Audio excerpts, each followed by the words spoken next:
नमस्कार, आप देख रहे हो रफ्तार मीडिया में आपके साथ प्रियंका मलिक हाजिर उत्तराखंड की तमाम छोटी बड़ी खबरें लेकर खबरों का रुख करेंगे। लेकिन सबसे पहले एक नजर डाल लेते हैं इस वक्त की हेडलाइंस पर।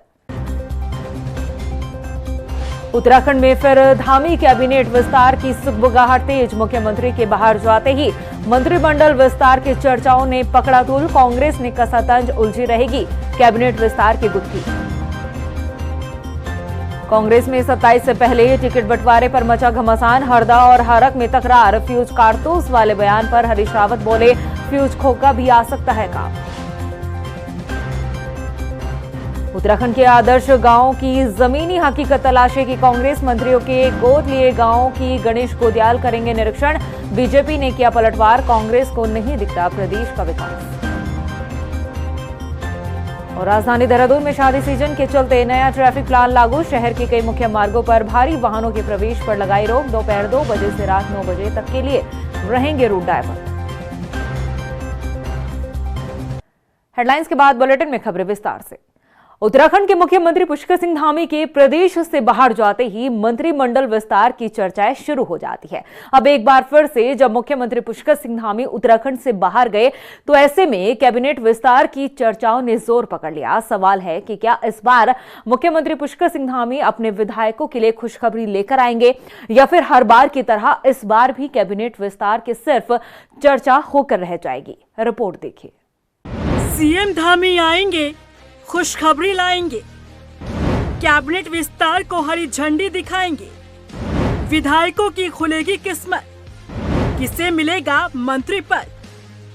उत्तराखंड बीजेपी की तरफ से इस बात की पुष्टि कई बार हो चुकी है कि धामी सरकार के मंत्रिमंडल में विस्तार जल्द होने वाला है, लेकिन अभी मंत्रिमंडल विस्तार की सिर्फ चर्चा ही हुई है। बिहार चुनाव के बाद अब उम्मीद है कि जल्द ही मुख्यमंत्री धामी अपने मंत्रिमंडल विस्तार की चर्चाओं पर पूर्ण विराम लगाएंगे।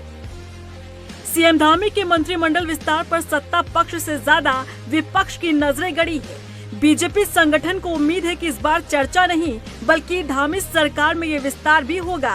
बीजेपी विधायक विनोद चमोली ने कहा कि धामी सरकार में मंत्रियों की संख्या भले ही कम हो, लेकिन सभी मंत्री अनुभवी हैं। लगभग आधा मंत्रिमंडल हमारे पास है, उसके बाद हम बेहतर सरकार चला रहे हैं। तो भाजपा के विधायकों की योग्यता पर प्रश्न नहीं खड़ा किया जा सकता। ये हमारी योग्यता ही है कि हम आधा मंत्रिमंडल में भी बेहतर सरकार दे पा रहे हैं, बेहतर परिणाम दे पा रहे हैं। तो हमारी योग्यता पर उनको संदेह नहीं करना चाहिए। पिछली बार भी बहुत लंबे समय तक हमारे तमाम मंत्रालय खाली थे, उसके बावजूद हमने बेहतर सरकार चलाई, दोबारा सरकार लाए।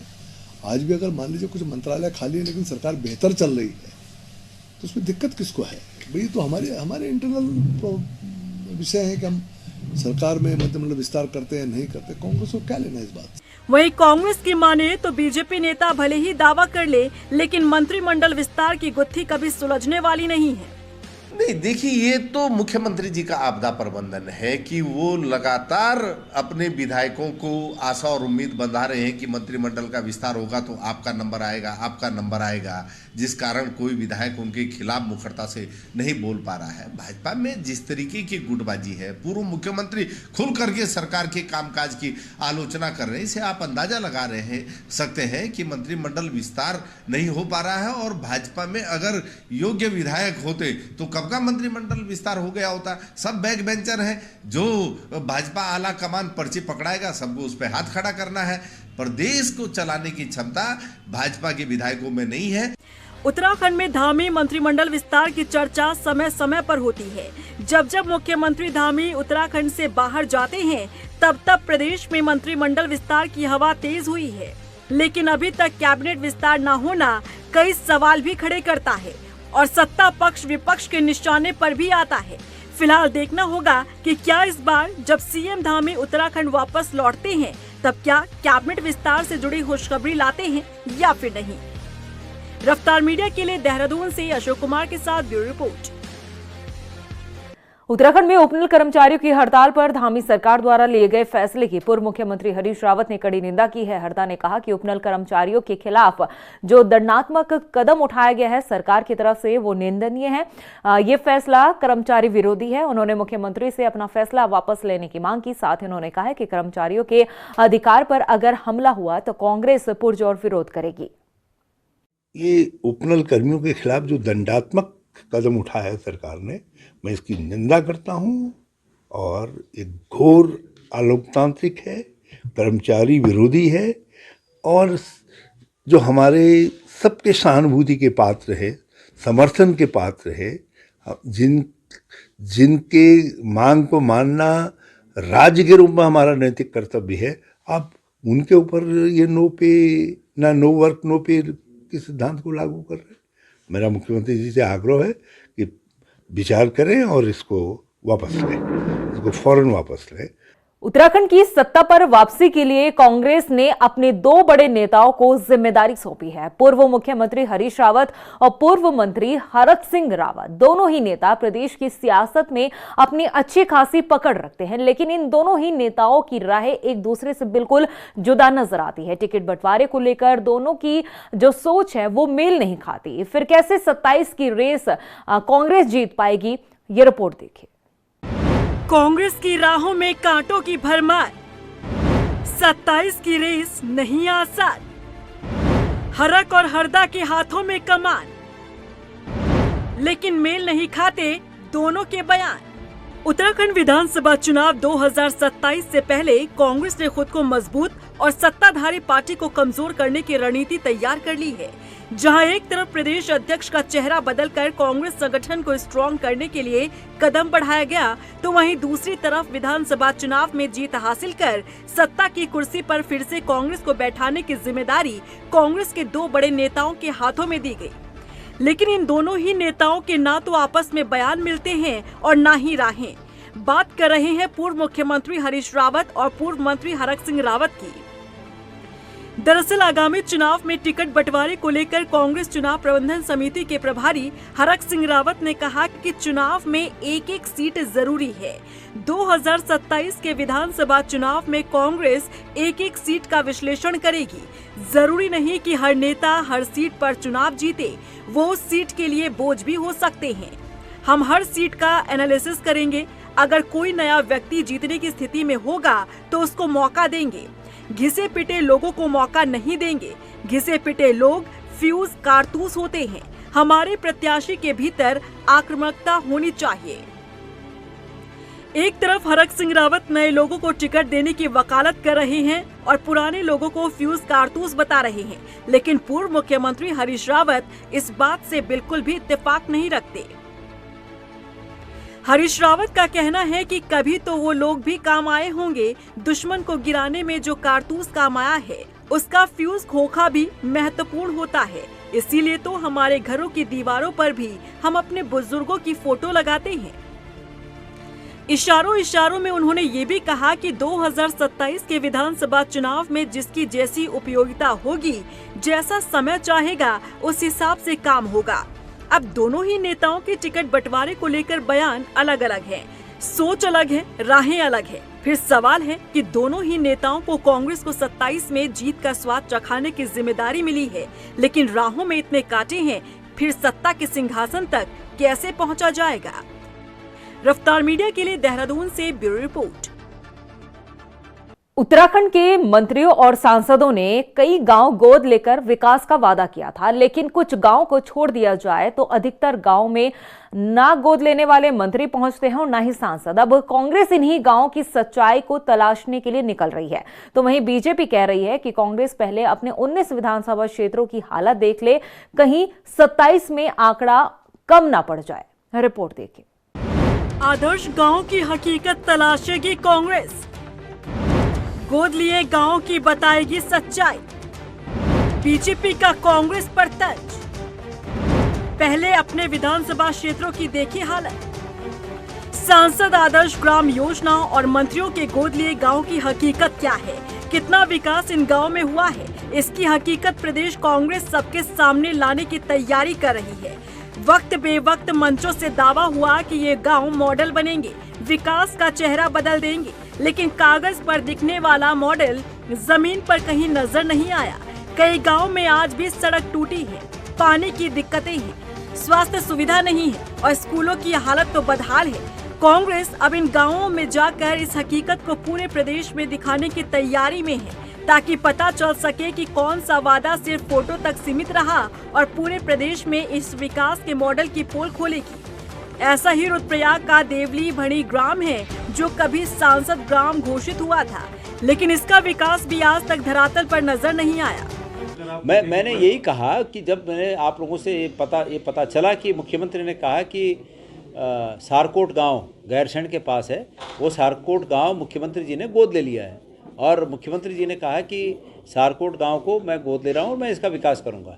तो माननीय मुख्यमंत्री जी, आप पर तो उत्तराखंड के पूरे गाँव को विकास करने का भार है और चूँकि ठीक है आपने सारकोट भी लिया, इसका भी स्वागत है, लेकिन सारकोट में भी मैं अब जाकर देखूँगा कि मुख्यमंत्री जी ने इस गांव को कब गोद लिया था और अब तक उस गांव में क्या क्या हुआ।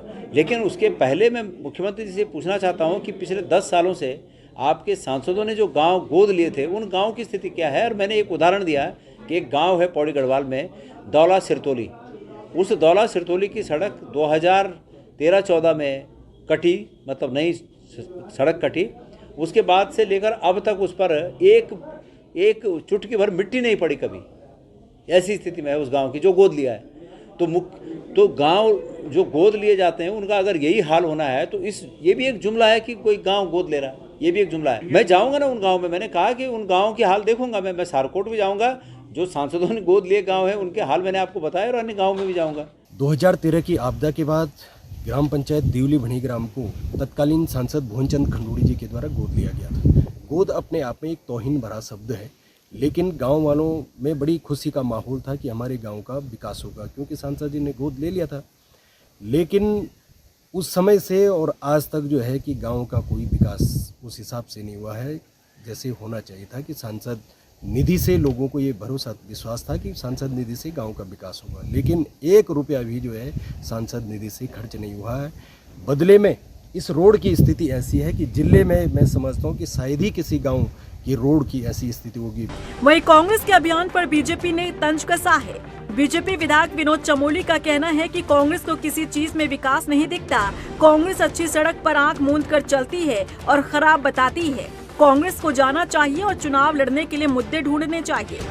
उनको क्यों विकास दिखाई पड़ेगा? वो विरोधी पार्टी है, वो तो चलती हुई सड़क पर भी अगर सड़क बहुत अच्छी बनी होगी तो आंख बंद करके चल देंगे और बाद में जाके आगे कहेंगे साहब इसमें 10 गड्ढे मुझे दिखाई पड़े, क्योंकि आंख बंद है। तो उनको तो बोलना है, तो उनका बोलने का कोई बहुत ज़्यादा अर्थ नहीं रहता है।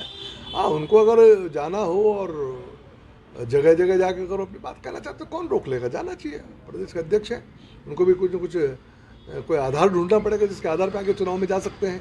लेकिन कुल मिला के जाए हो, उनके जवाब हमारे सांसद देंगे, वो सक्षम है अपनी बात कहने में। गांव के विकास पर शुरू हुआ ये अभियान अब 2027 की राजनीति का नया मुद्दा बन सकता है, लेकिन सवाल है कि इन गांवों को कब विकास मिलेगा और कैसे, क्योंकि गोद लेने के बाद ना तो सांसद और ना ही मंत्रियों ने गांव को पलट कर देखा। रफ्तार मीडिया के लिए देहरादून से सुशांत सिंह की रिपोर्ट। वहीं गदरपुर से विधायक अरविंद पांडे ने बिहार में डबल इंजन की सरकार बनने पर सीएम नीतीश कुमार को बधाई दी है। इसके साथ ही उन्होंने कहा है कि बिहार की तरह ही 2027 में उत्तराखंड में भी फिर से डबल इंजन की सरकार का जादू देखने को मिलेगा। उत्तराखंड की तरफ से पूरे बिहार वासियों को बहुत बहुत धन्यवाद देता हूं कि उन्होंने भारतीय जनता पार्टी पे, एनडीए पे, मोदी जी के नेतृत्व पे, नीतीश जी के नेतृत्व पे बिहार की जनता ने विश्वास किया और दिल खोल के, जैसा मोदी जी ने चाहा उससे भी ज्यादा दिल खोल के बिहार की जनता ने कमल के फूल को अपनाया है, एनडीए को अपनाया है और सरकार तो बन गई है। लेकिन मैं अपनी सरकार से 100% मैं उम्मीद करता हूं कि जिस उम्मीद से बिहार की जनता ने एनडीए को समर्थन दिया है, हमारी सरकार भी उन गरीबों के लिए, बिहार के वासियों के लिए खूब डेवलपमेंट का काम करे, उन लोगों का विकास हो। हम उत्तराखंड वासी सब लोग ऐसी कामना करते हैं। उत्तराखंड की भगवानपुर तहसील में अनुसूचित जाति के भूमिहीन किसानों के श्रेणी 3 के पट्टों पर मालिकाना हक की मांग को लेकर धरना दिया गया, जिसका समर्थन करने पूर्व मुख्यमंत्री हरीश रावत भी मौके पर पहुंचे। इस दौरान हरदा ने कहा कि अगर किसानों की मांग पूरी नहीं होती तो वो मुख्यमंत्री आवास के सामने 24 घंटे का उपवास भी करेंगे। चाहे वो चकबंदी वाला हो, ये वाला हो, लड़ेंगे। हमारी लड़ाई जो है ये बहुत बड़ा अन्याय है। आप कैसे उन पट्टों को निरस्त कर सकते हैं? और फिर एक सरकार जो यहाँ की चुनी हुई सरकार थी, वो सरकार ऐसे सब लोगों को, ऐसे सब कब्जेदारों को मालिकाना हक दे करके गई है।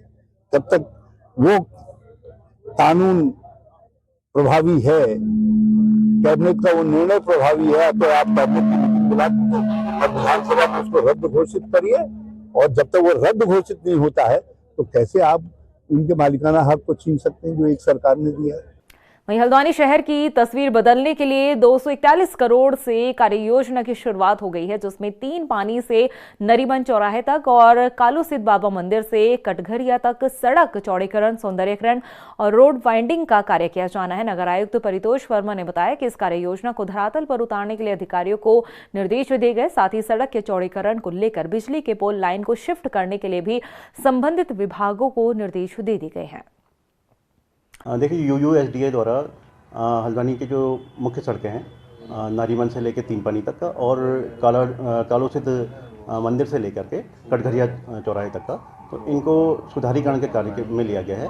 और इसमें जितनी भी यूटिलिटी शिफ्टिंग है उनको चिन्हित किया जा रहा है और संबंधित विभागों को ये निर्देशित किया जा रहा है कि इस संबंध में अपना शिफ्टिंग का आंकलन प्रस्तुत करें और शीघ्रातिशीघ्र इन यूटिलिटीज़ को शिफ्टिंग करने का कार्य करें। वहीं दिल्ली धमाके के बाद उत्तराखंड की सुरक्षा एजेंसियां और पुलिस दिल्ली पुलिस और NIA की टीम के साथ लगातार संपर्क में है और घटना से जुड़ी हर गतिविधि पर जानकारी साझा की जा रही है। दरअसल उत्तराखंड में कई ऐसे मामले सामने आए हैं जिसमें आपराधिक गतिविधियों को अंजाम देने के बाद बाहरी राज्यों से आरोपी उत्तराखंड की सरहद में आकर बस जाते हैं, जिसको देखते हुए उत्तराखंड में पुलिस और खुफिया तंत्र अलर्ट मोड पर रखा गया है। देखिए, ये बड़ा एक स्पष्ट इसमें जो कार्रवाई है और समय समय पे आप लोग को शेयर किया जा रहा है, ये एक बहुत ही गंभीर संवेदनशील एक प्रकरण है और उसको लेके पूरे देश में प्रत्येक फोर्स, प्रत्येक एजेंसी इस समय मैक्सिमम अलर्ट पे है। सभी अपनी तरफ से प्रयास कर रहे हैं कि किन्हीं भी बिंदुओं पे जो हमारी कोर टीम्स हैं, दिल्ली पुलिस स्पेशल सेल है, NIA है और अन्य जो सीमावर्ती राज्यों की फोर्सेस हैं, उनसे समन्वय करके हम लोग लगातार जो भी कार्य कोई जानकारी जुटा सकते हैं, इकट्ठा कर सकते हैं, वो उत्तराखंड ही नहीं सभी फोर्सेस इस समय मैक्सिमम अलर्ट पे। शादी सीजन के चलते देहरादून शहर में बढ़ रहे ट्रैफिक जाम से निपटने के लिए पुलिस ने एक यातायात प्लान जारी किया। दरअसल ISBT, कारगी चौक, हरिद्वार बाईपास रोड, रिस्पना पुल से जोगीवाला तक सभी जगहों पर कई वेडिंग पॉइंट्स है, जिसके कारण इन मार्गों पर यातायात का दबाव काफी बढ़ जाता है। ऐसे में पुलिस ने दोपहर 2 बजे से रात 9 बजे तक कुछ मुख्य मार्गों पर भारी वाहनों के प्रवेश पर रोक लगाई है। ISBT से कारगी चौक, रिस्पना पुल से जोगीवाला तक के लिए रोड डाइवर्ट किया गया। इसके अलावा हरिद्वार की ओर आने वाले भारी वाहनों को लाल तप्पड़ में पार्क किया जाएगा और हिमाचल और पांवटा साहिब की ओर से आने वाले भारी वाहनों को नया गांव में पार्क किया जाएगा। देखिए, कल श्रीमान ADG लॉ ऑर्डर महोदय की एक बैठक भी थी और जिसमें ट्रैफिक को लेकर काफ़ी सारे दिशा निर्देश दिए गए और उसको देखा गया कि चूँकि अभी ये हमारा शादी का सीजन शुरू हो जाएगा और बहुत सारे ऐसे हमारे वेडिंग पॉइंट्स हैं जो ऑन रोड ही हैं और ऑन रोड होने के कारण जो है आम जन को भी असुविधा होती है और जो शादी ब्याह में जो भीड़ आती है उसको भी असुविधा होती है। इसको देखते हुए 2 से रात्रि 9 बजे तक का एक रखा गया है कि जो हैवी ट्रैफिक जो हमारे बाईपास पर है या जो है हाईवेज़ पर है उनको अलग अलग स्थानों पर रोका जाएगा, जिससे कि शहर में या शादियों के समय जो दिक्कतें रहती हैं, एक्सीडेंट होने का चांस रहता है, उस पर हम कंट्रोल कर सकते हैं। साइबर क्राइम की घटनाओं की रोकथाम के लिए देहरादून पुलिस अब युवाओं का सहारा लेने जा रही है। कई यूनिवर्सिटी के छात्र छात्राओं के बीच एक हैकाथॉन प्रतियोगिता का आयोजन किया गया, जिसमें छात्रों से साइबर घटनाओं का खुलासा करने के लिए उनके सुझाव लिए गए। साथ ही कई बेहतर छात्रों को सम्मानित भी किया गया। DGP दीपम सेठ का कहना है कि साइबर अपराधों की घटनाओं पर रोकथाम के लिए इन छात्रों का सहयोग लिया जाएगा। देखिए, ये एक हमारा जो ऑनगोइंग प्रयास रहता है कि जो हमारे युवा वर्ग में यंग माइंड्स हैं जो टेक्नोलॉजी से बेहतर इस समय अवेयर हैं और काम कर रहे हैं इन एरियाज़ में, वो हमारे जो प्रोफेशनल पुलिसिंग की चुनौतियां हैं, चैलेंजेस हैं, उनमें सल्यूशंस ढूंढने के लिए एक हमारे साथ सहयोग करें, कोलैबोरेट करें। और इसी उद्देश्य से ये हैकाथॉन ऑर्गेनाइज हुई थी और मुझे बहुत खुशी है कि उसमें इतने एंथुजियाज्म से, इतने एक अच्छे उत्साह से इसमें इतनी सारी टीम्स और उसमें यंग स्टूडेंट्स ने उसमें पार्ट लिया और 3 दिन लगातार बैठकर जो विभिन्न इनको प्रॉब्लम स्टेटमेंट्स दिए गए थे उन पर मंथन करके उन्होंने बहुत अच्छे सॉल्यूशंस डेवलप किए हैं। हल्द्वानी में जिलाधिकारी ने कैंप कार्यालय में जिले के अधिकारियों और निकायों की बैठक ली है, जिसमें स्वच्छता सर्वेक्षण में निकायों के बेहतर प्रदर्शन और शीतकालीन तैयारियों को लेकर निर्देश दिए गए। उन्होंने कहा कि सभी निकाय अपने क्षेत्र को स्वच्छ बनाएं और स्वच्छता के मानकों को पूरी तरह से तैयारी की उन पर खरा उतरने के लिए, साथ ही कूड़ा निस्तारण पर भी ध्यान दिया जाए। इसके अलावा सर्द मौसम को देखते हुए रैन बसेरे और अलाव की व्यवस्था करने की भी बात कही है। आज जो है नगर निगम और जितनी नगर पालिकाएं, नगर पंचायत हैं, उनके अधिकारियों से यहाँ बैठक की गई।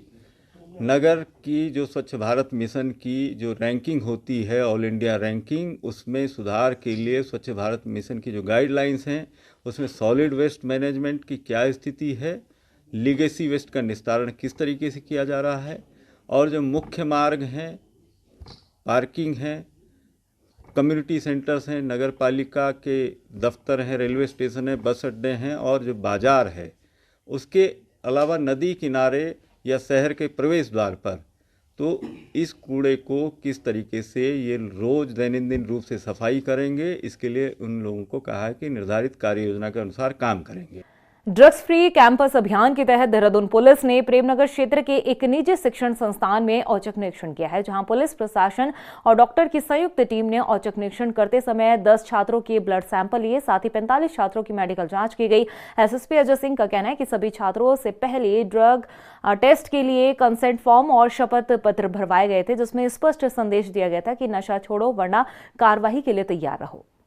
देहरादून एजुकेशनल हब है, तो यहाँ पर करीब 42,000 स्टूडेंट्स के हमने एक शपथ पत्र भरवाया गया, जिसमें उनके द्वारा कंसेंट दी गई कि वो कभी भी किसी भी सैंपल के लिए टेस्ट कराने तैयार है, और ड्रग फ्री कैंपस की मुहिम को आगे बढ़ाते हुए इसको सभी से भरवाया गया था।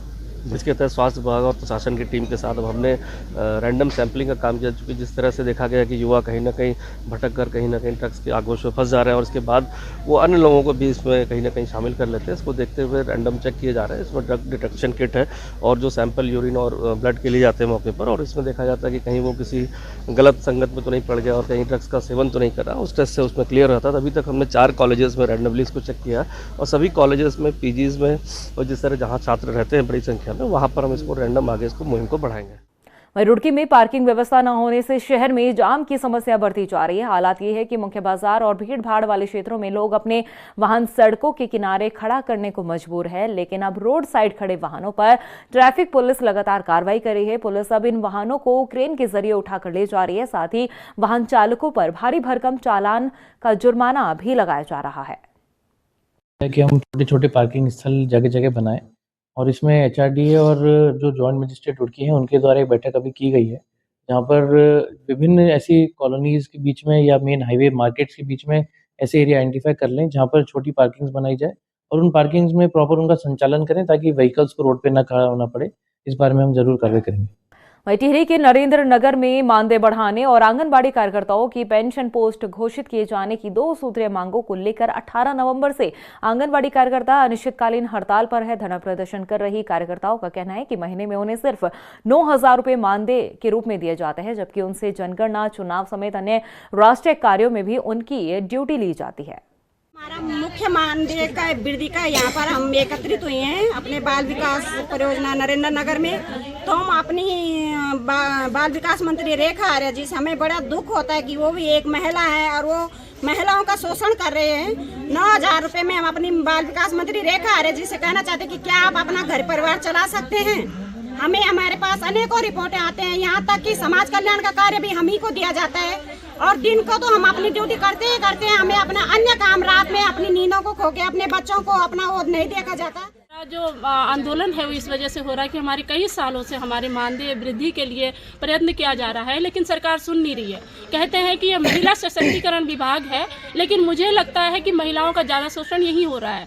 क्यों हो रहा है कि महिलाओं के छोटे छोटे बच्चे हैं, अपने बच्चों को पड़ोस में छोड़ के तब वो अपनी ड्यूटी पे जाती हैं। कई बार कई विभागों के काम आ जाते हैं, वो भी वो करती है, और कई बार हमसे बोला जाता है कि आपकी तो 4 घंटे की ड्यूटी है, जबकि हम 4 घंटे नहीं करते हैं सर। 6 घंटे हम सोते हैं तो 12 घंटे 7 घंटे मतलब 12 घंटे 16 घंटे हम काम करते हैं। रुड़की नगर निगम को 20 नए कूड़े वाहन मिले हैं। मेयर अनीता अग्रवाल और नगर आयुक्त राकेश तिवारी ने इन सभी वाहनों को हरी झंडी दिखाकर रवाना किया। बता दें कि अभी तक नगर निगम रुड़की में 40 वार्डों में केवल 22 कूड़ा वाहन थे, जिसके कारण कई वार्डों में कूड़ा उठान की समस्या बनी रहती थी। ऐसे में अब नए वाहन मिलने से नियमित रूप से डोर टू डोर कूड़ा उठान में आसानी होगी। पत्रकार भाइयों को नमस्कार करती हूँ और शहरी विभाग वालों को मैं बहुत बहुत धन्यवाद करती हूँ कि आज उन्होंने हमारे नगर निगम को 20 गाड़ी प्रोवाइड की है। और मुख्यमंत्री सीएम साहब को मैं बहुत बहुत धन्यवाद करती हूँ क्या उन्होंने 20 गाड़ी के प्रोवाइड की है और आगे भी और गाड़ी आएगी। और मैं सभी वार्ड में जो गाड़ियाँ जाएगी उन्हीं को सभी को वार्ड में यही अपील करती हूँ कि गीला कचरा अलग डालें, सूखा कचरा अलग डालें, ताकि इसमें फैले ना, गंदगी ना फैले। इसके साथ ही रुड़की में फर्जी नंबर प्लेट बनाने वालों पर परिवहन पुलिस विभाग ने शिकंजा कसना शुरू कर दिया है। रुड़की सिविल लाइंस के चौपटी बाजार के पास परिवहन विभाग की टीम ने अचानक छापेमार अभियान चलाया। जांच के दौरान पाया गया है कि बिना अनुमति के नंबर प्लेट बनाई जा रही थी, जिसके बाद दुकानदारों को चेतावनी दी गई। साथ ही मानक नंबर प्लेट न लगाने वाले वाहन चालकों पर भी कार्रवाई की बात कही गई है। काफ़ी दिनों से फर्जी नंबर प्लेट की शिकायतें हमें मिल रही थी और अक्सर देखा भी जा रहा है कि लोग नंबर प्लेट बनाकर और उनके चालान दूसरे के नाम पे होते जा रहे हैं। तो ये जो सारे दुकानें हमने आज चेक करी, सारे अनाधिकृत रूप से नंबर प्लेट बना रहे थे, जिसकी हमें सूचना मिली थी। तो आज सबकी नंबर प्लेट तो जब्त कर ली है और यदि भविष्य में बनाते हैं तो उनकी दुकान बंद करने की कार्रवाई भी की जाएगी। वहीं पंतनगर थाना पुलिस ने 17 नवंबर को एक राहगीर से लूट और मारपीट करने वाले 3 आरोपियों को मुठभेड़ के बाद गिरफ्तार किया है। इस मुठभेड़ में 2 आरोपियों के पैर में गोली लगी है, जिन्हें जिला अस्पताल में भर्ती कराया गया। बताया जा रहा है कि ये सभी आरोपी पहले भी लूट और चोरी के मामले में जेल जा चुके हैं। आरोपियों के कब्जे से पुलिस ने तमंचा, कारतूस और खोखे बरामद किए हैं। पुलिस को यह सूचना प्राप्त हुई कि संजय वन के पास एक ऑटो में कुछ संदिग्ध लोग बैठे हुए हैं। पुलिस की टीम उस स्थान पर पहुंची और ऑटो को घेरा, जिसमें एक व्यक्ति सुमित गंगवार को वहीं पर पकड़ लिया। शेष 2 व्यक्ति गिरफ्तारी से बचने के लिए जंगल की तरफ भागे और भागते हुए पुलिस पर फायर किया। जवाब में पुलिस टीम ने भी बदमाशों पर फायर किया, जिससे दोनों बदमाशों के पैर में गोली लगी और वे घायल हुए। इन्हें गिरफ्तार कर उपचार हेतु हॉस्पिटल लाया गया। प्राथमिक उपचार के पश्चात पूछताछ में उन्होंने अपना नाम अरमान निवासी रुद्रपुर और रेहान निवासी बरेली बताया। साथ ही यह भी बताया कि इनके द्वारा ही पंतनगर थाना क्षेत्र में लूट की घटना को अंजाम दिया गया था। वहीं पौड़ी के पाबो पैठानी मार्ग पर चीपल घाट के पास बड़ा हादसा होने से टल गया। आपको बता दें कि स्कूटी चालक को बचाते समय बस अचानक से ब्रेक न लगने की वजह से खाई में जा लटकी है, जिससे अफरा तफरी का माहौल बन गया। गनीमत ये रहेगी कि बस सड़क किनारे पड़े एक बड़े पत्थर से जा टकराई, जो कि खाई में गिरने से बच गई। वहीं इस हादसे में बस चालक घायल हुआ है। प्रदेश की खबरों में इतना ही। फिर हाजिर होंगे कुछ और खास खबरों के साथ। तब तक के लिए मुझे दे इजाजत। नमस्कार। उत्तराखंड में फिर धामी कैबिनेट विस्तार की सुगबुगाहट तेज। मुख्यमंत्री के बाहर जाते ही मंत्रिमंडल विस्तार की चर्चाओं ने पकड़ा तूल। कांग्रेस ने कसा तंज, उलझी रहेगी कैबिनेट विस्तार की गुत्थी।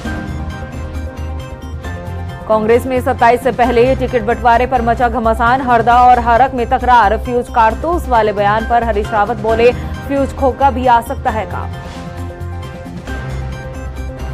उत्तराखंड के आदर्श गांवों की जमीनी हकीकत तलाशेगी कांग्रेस। मंत्रियों के गोद लिए गांवों की गणेश गोदियाल करेंगे निरीक्षण।